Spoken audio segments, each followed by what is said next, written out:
My name is Cal Ramsey. I currently work for the New York Knicks as a Goodwill Ambassador, as well as New York University as a special consultant to the Director of Athletics.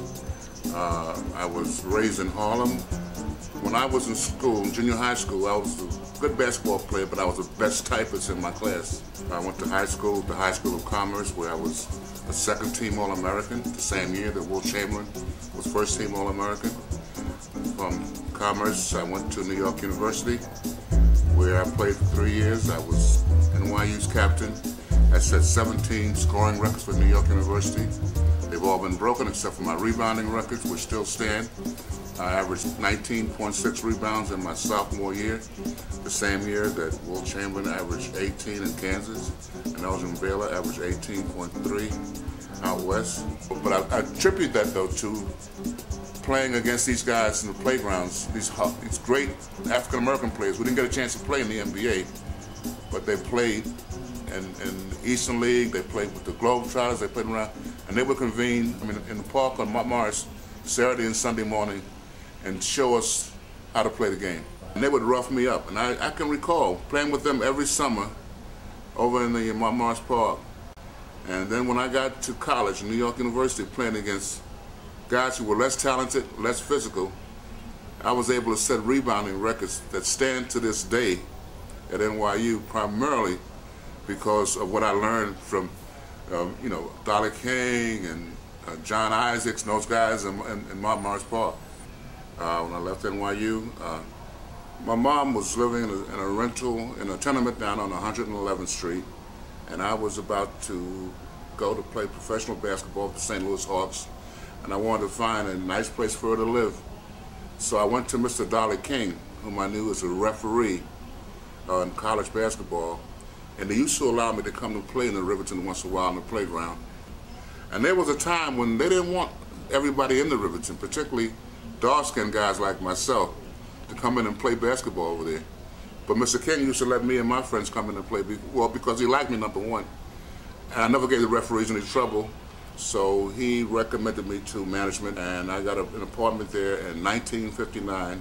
Then I went to the Hawks, St. Louis. I played for a while, played with the Knicks for a while, and in Syracuse for a while. But at one point during my career, after I tore my knee up in the Eastern League prior to going to teaching, I was living in the Riverton, and I was sitting down on the Riverton bench, and I was very, very uptight, despondent, sad, because I was told I couldn't play basketball any longer because of my knee injury. And Dolly King, I'll never forget, walked by one day, and he says, "Cal, what's the matter?" And I told him, he says, "Look, Cal, I don't want you to worry about that, because number one, you're a good kid, you got a good education, you're smart." He says, at some point, you'll be able to walk with those guys on the same level. You might not be an NBA star, but you're going to succeed professionally, and you'll be able to be on the same level with those guys. And I was teaching in the South Bronx, teaching typing in the South Bronx, which I did for 6 years.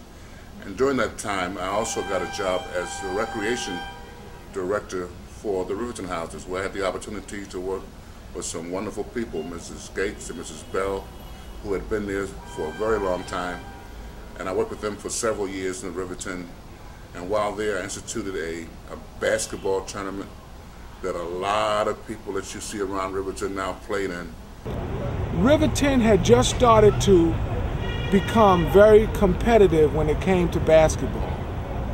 A lot of high school All-Americans, college All-Americans, and some professional basketball players started hanging out in Riverton, and that became a big attraction for me. So I understood the importance of academics as well as basketball once I started hanging out in Riverton, because academics was so much stress. It was good times for us. Learning how to play basketball and having professionals come and teach us. My friends were very good ball players also. I had a guy named Tom Satch Sanders, and he used to come over there and play with me. Kareem Abdul-Jabbar used to come over here and play. I can recall once having Oscar Robertson come up here to play, which was really kind of funny because around the neighborhood I was supposed to be one of the top players in the city, and a lot of the young people admired me and my game. And Oscar came around, and so we went right down to the Riverton courts and we played 2-on-2. and he lit me up big time. And I can recall some of the kids saying, "Oh, Mr. Ransom, we thought you were good, but this guy just is superb," and he rocked me. And I used to bring Will Chamberlain around, hang out in the playground also. So all the guys who I was friendly with in the NBA, if they came through town, I bring them by my apartment in Riverton. My mom used to feed them, and then they come downstairs and play ball on the playground. Well, Will came around quite often. Yeah, he did. Yeah. And so did Saj, Oscar, Willie Knowles. He didn't play very much. Willie was a star for the Knicks, but Willie didn't like to play on concrete. So he came around and he would watch. He was a ladies' man. He was a lover. And Billy D. Williams used to be over there all the time also. I think Billy's mother lived in the Riverton, and he was there quite often. He couldn't play any basketball. I mean, he was terrible. But in the Riverton, we did have a lot of people coming in to watch the games. And what I recall is we had that tournament for about 6 years, and we had kids who came from outside of Riverton to play. But it wasn't looked upon favorably, but we brought some in anyhow. And we did it for a number of years. We never had any problems out there, as I recall. You know, one of the reasons I did what I did was when I grew up in the Harlem community, I was fortunate to have guys like Rucker, Dolly King, Pelham Fritz, you know, the YMCA, the Boys Club, PAL, and they all, you know, played a part in my development as a young person. So I kind of felt it incumbent upon myself to do what I could to help young people around the community. So when I was working with the playground, I tried to emulate the guys who came before me, and they were all very positive. They all focused on education. They all focused on staying away from negative things. So I tried my best to impart those same values to the young people in the Riverton when I was working over there.